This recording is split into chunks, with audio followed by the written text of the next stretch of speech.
ঈদের দিন থেকে এইভাবে একটানা বৃষ্টি হচ্ছে, আর আজকে হচ্ছে ঈদের পরের দিন। আজকে বাংলাদেশে ঈদ আর আমাদের ঈদ তো বাংলাদেশে যেদিন ঈদ হয় তার একদিন আগে, মানে সৌদি আরবের সাথেই আমাদের এখানে ঈদ হয়। তো এইভাবে 2 দিন 3 দিন একটানা বৃষ্টি, সারাটা দিন কোথাও বাইরেও যেতে পারিনি। তারপরও ভালো লাগছিল, কারণ এই বৃষ্টির কারণেই কিন্তু আজকে বাসার সবাই কাজে যেতে পারিনি। যদি বৃষ্টি না হতো তাহলে হয়তো কাজে যেত আর বাসাটা একদম ফাঁকা থাকতো আর আমার মন খারাপ করে বসে থাকা লাগতো।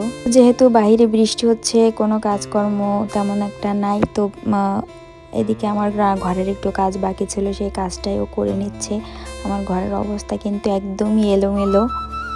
তো কাজের ফাঁকে একটু বসে সবাই গল্প করতেছিলাম, আর ওর অবস্থা তো একদমই খারাপ, কারণ প্রচুর কাজ করেছে সারাটা দিন।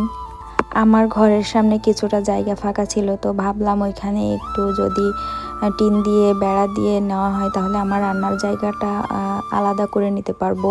যেহেতু আমরা বাসায় কয়েকজন মিলে থাকি, এই কারণে আমাদের কিন্তু একটা রান্নাঘর আছে। সারাদিন বৃষ্টি এমন হয়েছে যে কারেন্টও ছিল না। যেহেতু কারেন্ট নাই, আর এখানে তো আসলে সোলারের ব্যবস্থাও তেমন নাই, আমাদের আইপিএসও নাই।